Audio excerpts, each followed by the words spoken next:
que nosotros formamos un equipo de investigación y donde me parece que lo más importante que acá vamos a presentar, no sé si estoy, es lo más disruptivo, lo más innovador, es que la complejidad que tiene investigar y que a lo mejor a uno no le ve lo romántico de algunas exposiciones, es el trabajo que uno le lleva años y años y de repensar problemas históricos fundamentales. En este problema histórico fundamental es cómo se construye la nación a partir de la construcción de intereses de una nación que hasta ese momento no se sienten que forma parte de las identidades. ¿Y qué es lo importante acá? Que Maximiliano, que participó en el proyecto de investigación, hizo el núcleo con los alumnos de lectura de discurso de la Universidad Wader, y acá me parece muy importante decirle que Wader es una universidad provincial y en la medida que nosotros vemos el trabajo que han hecho es la devolución a la comunidad de la contribución que hace la comunidad hacia la universidad y que me parece que debe difundirse. Entonces Maximiliano trabajó con los alumnos la transposición didáctica. Uno de los mayores problemas en todos los congresos que he estado es cómo temas complejos, cómo hablamos de qué es ser un Estado, de qué es un caudillo, entonces ellos lo hicieron. Entonces primero me gustaría que ellos presentaran y después les voy a contar yo, pero quiero salir con una frase que me parece lo pinta de cuerpo entero a un estadista. Y quiero salir de este debate de caudillo y esa visión romántica de caudillo. Creo que Urquiza se consagra como un estadista cuando hace el pronunciamiento de mayo y se da cuenta que el mundo de las autonomías provinciales, que era a favor de Buenos Aires y donde ellos solo tenían miseria, postergación y todo tipo de guerras y que estaban enclaustrados unos en otros en un espacio, en guerras que no los llevaba a ningún lado, ya no iba más. Eso decreta la muerte del régimen de las autonomías provinciales. Como historiadora, creo en Heidegger, el contexto epocal determina el sentido de la historia. Entonces yo no puedo hablar de Ramírez ni de Artigas, porque Artigas habla de una confederación y está hablando en el momento en que el país que se estaba peleando contra una nación, ¿no? Ramírez funda en el proceso de formación de las provincias como estados autónomos. Y también habla de una confederación. Sin embargo, Urquiza habla del federalismo y el federalismo de 1778, donde las provincias delegan y existe un poder por encima de ellas, que es la nación. Y se da cuenta que el gran problema, las luchas, la imposibilidad de tener vasos comunicantes, tiene que ver con el régimen de las autonomías, que no tenían caminos, que no tenían rutas, que Buenos Aires no los dejaba comerciar. Entonces, lo que decide es generar un gobierno central. Y en eso, después les voy a explicar bien, Buenos Aires, ya desde la historia inmediata, que es la historia vivida, como diría Hegel, que lo diferencia de la historia reflexiva, ya se crea el relato negacionista del proyecto que va a fracasar. Tiene en sí su génesis porque no está Buenos Aires. Y eso lo vamos a tratar. Pero quiero que Maximiliano cuente lo que hizo con los alumnos y que el alumno cuente lo que significó extravasar todo esto que significó hace un año y pico que venimos trabajando nosotros para darlo en las cátedras. Por ejemplo, yo estoy dirigiendo un seminario, cursa Roberto Fernández, donde se habla de la reforma educativa de 2008. La reforma educativa del 2008 dice, vamos a terminar con el eurocentrismo. Uno mira las periodizaciones, son eurocéntricas. No hay una sola periodización que hable de lo que realmente que tendrían que pensar con las etnias, con sus nombres, con el colonialismo. No existe eso, no hay una verdadera currícula donde se hable de transformaciones que están ocurriendo y que se dan en el campo del conocimiento hace más de 20 años.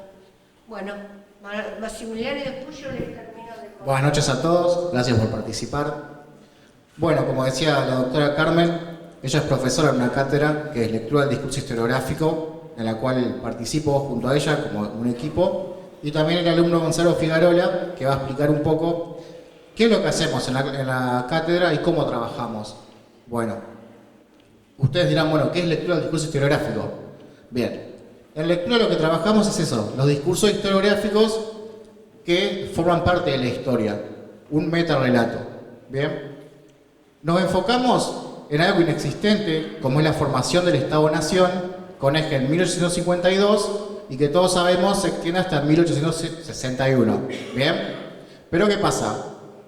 Por un lado, el discurso hegemónico porteño lo que da es por sentado que lo que se llama Confederación Argentina es un proceso fallido, como todos sabemos.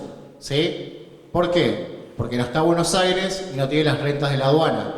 En cambio, la República Federal Argentina sí se lleva a cabo con las presidencias fundacionales, como todos sabemos. Bien, en este punto lo que trabajamos es redefinir eso de Confederación Argentina. ¿Por qué? Porque lo que queda es una continuidad entre un sistema despótico, como el rosismo, y se abre un nuevo periodo con Urquiza, a partir de lo que es el Acuerdo de San Nicolás, en donde se unen intereses en común. Ese nuevo periodo es de intereses en común, pero también esos intereses tienen que ver con la colonización agrícola, con un sistema capitalista que antes no había y diferentes cuestiones. ¿Sí? Bien. Un Estado liberal, exactamente. Entonces redefinimos esto de Confederación Argentina llamándola República Argentina con sede en Paraná. ¿Sí? La sede de Paraná va a ser la capital y el puerto va a ser en Rosario, como todos sabemos. Entonces, el centro económico neurálgico de este nuevo Estado-Nación que surge es la hidrovía del Paraná. Va a ser clave la hidrovía del Paraná conjuntamente con todos sus afluentes, en detrimento de Buenos Aires. Bien, hasta acá veníamos trabajando estas cuestiones en lo que va a ser en los manuales de enseñanza, cómo los manuales de enseñanza se ven estas cuestiones, que están obviamente soslayadas. Cuando uno abre un manual de enseñanza de secundaria, vemos que esto de confederación se extiende, digamos, a todo un periodo. No hay, digamos, esta diferenciación entre confederación y república. Por otro lado, queda en segundo lugar el Acuerdo de San Nicolás, y otra cosa que queda más en un segundo lugar es que Alberdi le presenta a Urquiza bases y condiciones de punto de partida de organización nacional. Un texto clave para dar con esto nuevo que va a ser después la Constitución Nacional del 1853. Bien, por otro lado, otra de las cuestiones del discurso historiográfico es trabajar. Una cosa es desde la transdisciplinaridad del paradigma de la complejidad. ¿Qué es esto? Bueno, trabajar con otras disciplinas, no solo historia, sino que otras disciplinas aporten sus cosas. Una de esas disciplinas fue la arquitectura. Trabajamos los espacios de poder en la Confederación Argentina a través de una arquitecta, Silvia Dácola. Ella trabaja, bueno, en el puerto de Rosario y otras instituciones que se han creado en Paraná con respecto a Urquiza. La construcción del territorio nacional es el primero que hace un Estado territorial de la nación. Desde mapas, desde estudios, es el primero. Exactamente. Otra de las cuestiones que hemos trabajado es la fiscalidad. Pero la fiscalidad la trabajamos con Silvia de los Ríos en lo que es la experiencia de Santa Fe en el lapso de la Confederación Argentina, por así decirlo. Bueno, hasta acá trabajamos transdisciplinaridad, un poco de periodización también, pero nos queda algo, que es la deconstrucción como la tiene Derrida. ¿Bien? Es ir gajo por gajo separando los discursos, diferentes capas, la capa metodológica, la capa teórica y la capa empírica. Esas capas van a jugar entre sí y van a dar cuenta de ese algo que está, digamos, impregno en los discursos historiográficos. Bien, primeramente, trabajamos en la cátedra como primer paso los textos escolares, ¿sí? Los libros, básicamente. Una de las primeras actividades fue que los chicos lleven sus libros de secundaria y cómo el proceso estaba estudiado. Y otra de las cuestiones que hoy en día todos usamos es Wikipedia. También hicimos eso, cómo Wikipedia trabaja el proceso de la construcción del Estado. Entonces vimos, digamos, horrores históricos en cómo, digamos, Wikipedia pone a consideración cosas básicas como confederación. Otra de las cosas es la transposición didáctica, cómo trabajar estas cuestiones, digamos, de semejante envergadura y llevarlas al aula. En ese caso es la experiencia de los chicos. Trabajamos muchas clases en proyectos didácticos. Entonces, proyectos didácticos tenemos, por ejemplo, el de una compañera que trabajó el puerto de Rosario con fuentes, encontró fuentes del puerto de Rosario, para qué sirve, diferentes cosas, cuestiones, digamos, para dar cuenta de que no fue fallido, digamos, la experiencia de Urquiza, sino que tuvo, digamos, significación en cosas como, por ejemplo, el puerto de Rosario y la salida de toda su producción. Otra de las cuestiones, trabajamos con un sociólogo, que quizás muchos lo conocen, que es Oslak. Oslak dice que el Estado Nacional se construye con las instituciones de Buenos Aires. Una de nuestras compañeras llevó el modelo de Oslak al periodo de Urquiza. Entonces da cuenta de que no es así, que las instituciones surgen a partir de 1852. ¿Sí? Bien, eso es todo, digamos, lo que trabajamos en lectura del discurso. Bueno, me gustaría ahora que Gonzalo dé cuenta de su experiencia. Hola, buenas noches. Mi nombre es Gonzalo. Soy estudiante de la carrera de profesorado en Historia y participo de la cátedra de la doctora de lectura del discurso historiográfico.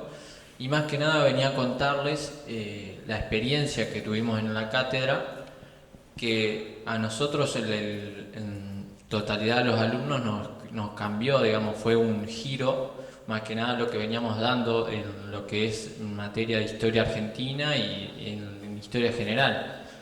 Sobre todo por el trabajo con las fuentes y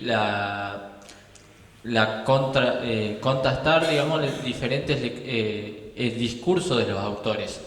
En mi experiencia personal, digamos, de la construcción de mi proyecto didáctico, de la transposición didáctica del contenido que damos en la cátedra, del plan de clases, para decirlo de otra forma, fue contratar, digamos, la visión del sociólogo Oslak, que, como decía Maxi, parte de que la nación es construida primeramente a las provincias y de ahí se construyen las provincias, con otro autor como lo es Julio Victorica, que va a decir lo contrario y con fuentes que lo respaldan, diciendo que las provincias son estados autónomos que en su unión, a partir del acuerdo de San Nicolás, van a construir lo que es la nación.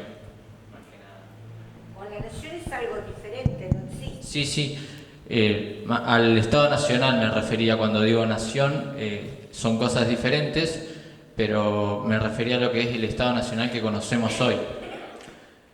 Y bueno, más que nada esa fue la experiencia que nos cambió en lo que es esta historia de este lapso tan corto pero tan importante como es de 1852 a 1861, que es la construcción del Estado Nacional. No como dice la historia oficial mitrista, que comienza a partir de las presidencias fundacionales, que son Mitre, Sarmiento y Avellaneda, según los manuales de historia que a nosotros nos dan en la secundaria. Y no lo cuentan a Urquiza ni tampoco a Derqui. Eso es un gran error, omitir de esa manera a quienes fueron los fundacionales, los presidentes fundacionales de nuestro Estado. Más que nada fue esa nuestra experiencia. Y sobre todo analizar con mucho método científico lo que son los discursos historiográficos. No solamente la lectura de autores y la repetición de estos a la hora de llevarlos al aula, sino que analizar los intereses que tienen esos autores y de dónde provienen básicamente.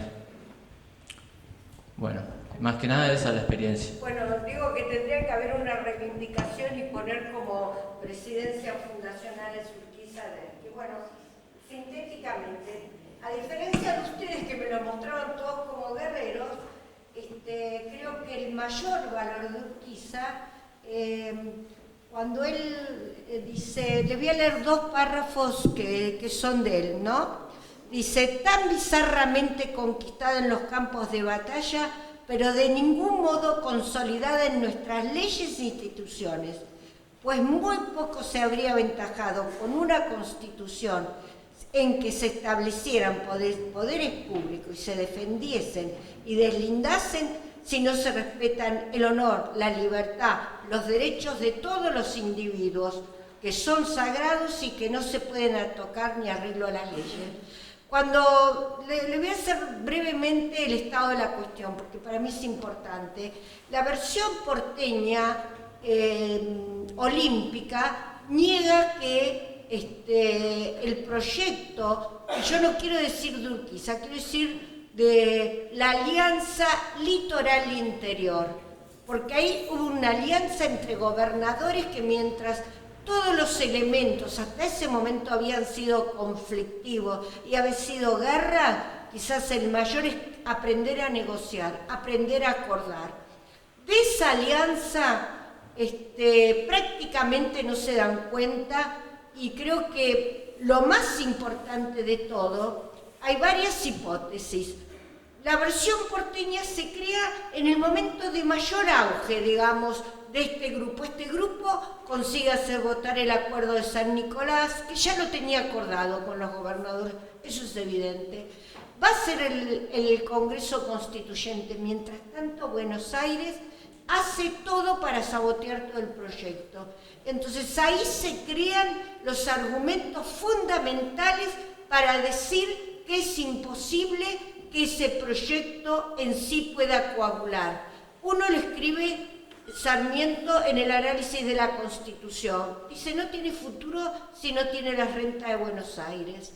El otro lo dice Mitre cuando dice, es un déspota igual que esto. ¿Qué quiere decir? Coloca a Urquiza como la figura que impide que salga la Unión Nacional. Es el objeto que salga la Unión Nacional. A partir de esto hay toda una serie de estudios de historiadores donde es como una profecía autocumplida. Lo que estudiaban es por qué había fracasado. Luego aparecen otros estudios como que buscan a través de alianzas políticas de las dirigencias políticas con Lantieri, pero cuando uno mira, dieron 290 leyes que son que integran la nación, y uno no sabe qué leyes son.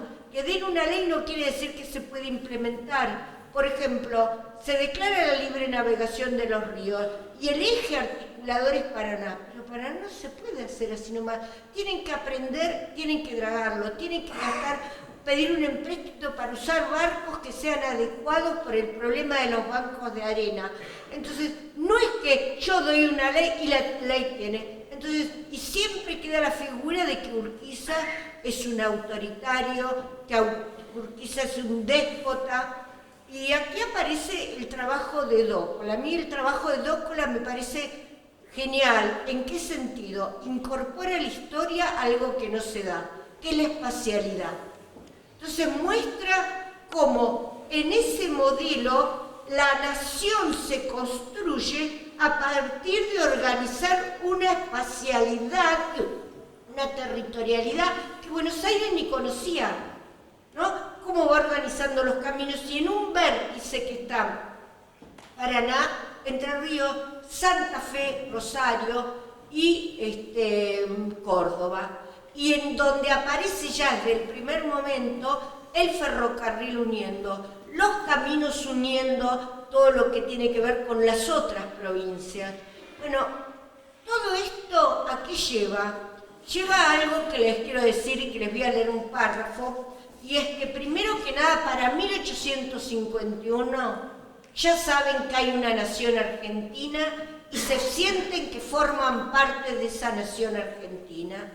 Entonces, por ejemplo, Oslac dice, no son argentinos hasta 1880, lo que es la localización. No es así. Si ustedes miran los debates de la Constitución en 1826, están las localizaciones, no hay un sentido de nación. En el Congreso de 1853 hay una idea de nación y es previa.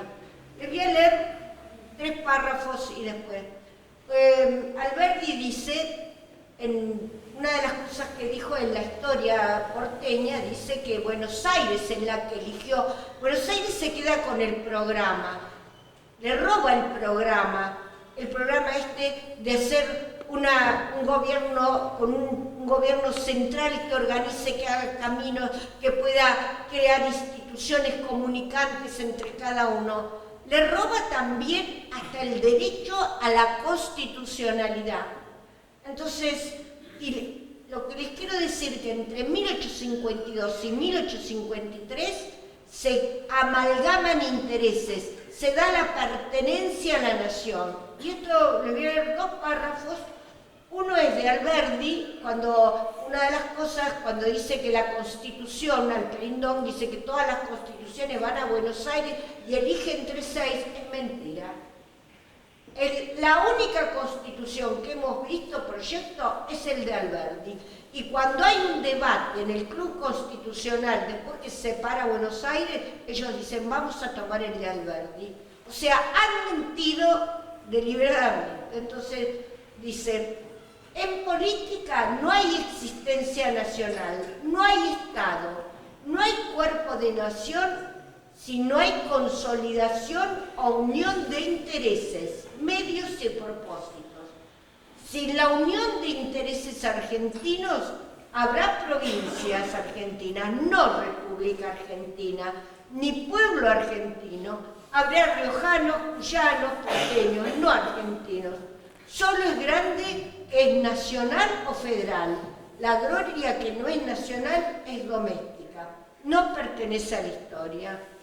Y esto es cuando el otro párrafo que les voy a leer es el de Vicente López y Planes como gobernador de Buenos Aires, de la provincia de Buenos Aires, cuando va a defender el acuerdo de San Nicolás, y donde dice la primera vez que se tratan temas nacionales es a través del acuerdo nacional, del acuerdo de San Nicolás. Antes nunca en nuestra historia se delimita ese campo y esa esfera como algo propio y diferente a las provincias. Amo como el que más al pueblo de Buenos Aires donde he nacido, pero alzo también mi voz para decir que mi patria es la República Argentina y no Buenos Aires. Quiero al pueblo de Buenos Aires dentro de la República y en la República. Y por eso es que me empeño que salga del fango de las malas pasiones que lo postraron en la tiranía y en que se ha mecido por 20 años. Esta es cuando Buenos Aires se separa y están debatiendo en el club político qué van a hacer en Chile los emigrados, si van a aceptar, porque Buenos Aires se separa y trata de tomar a todos los gobernadores para que dejen el Congreso. Y después les voy a leer lo que les contesta a los gobernadores. ¿Qué alianza? Quid pro quo. Ellos tienen una alianza fuerte y que Buenos Aires con toda su plata, con todo su... no la puede romper. Entonces, ¿qué argentino? Esto lo dice Sarmiento. ¿Qué argentino consentiría en ser desheredado de la bandera de Mayo? Nuestro club contiene muchos hijos de Buenos Aires que se dejarían mutilar antes de despojarse del nombre de argentinos. Y muchas de las provincias vivirían sin patria eternamente si una desmembración del suelo común los privase del nombre argentino. Ella y la expresión religiosa de nuestro dogma patrio sobre el territorio. Pero la sanción de una constitución sin el concurso de una provincia que rehúsa asistirse, ¿es una desmembración del suelo? No. no una y mil veces. Bueno, lo que les quiero decir, porque ya estarán cansados, es que cuando Urquiza, que para mí es lo más significativo del pronunciamiento de Mayo, dice: la Constitución la podemos hacer sin Rosas, es decir, sin Buenos Aires. Eso lo tiene desde el primer momento. Y no solamente eso, para ese momento, como les decía, ya decía que el régimen de las autonomías provinciales no iba más, que les había dejado en miseria y en comunicación. Él, cuando llega, todos contentos, y al poco momento él empieza a hacer el acuerdo para ver cómo podían reunir el Congreso. Y ahí Besaguí dijo: nosotros lo usamos como fuerza bruta, tenía que echar el tirano e irse de nuevo a su provincia. Eso era lo que era considerado por Buenos Aires a Urquiza. Era la fuerza bruta que tenía que sacar a la otra fuerza bruta. Ese es el relato porteño. Cuando digamos, no lo pueden hacer, y cuando el acuerdo de San Nicolás, en realidad nadie sabe nada, pero lo cierto es así, que la historiografía por lo general toma como desentidades apartadas lo que es el gobierno de la Confederación, porque en ese momento se llama Confederación Argentina, y acá quiero discriminar claramente porque lo hizo Sarmiento en 1853 y todavía los historiadores no le habían dado el crédito que se merece. Sarmiento dice: con respecto, cuando se hace el acuerdo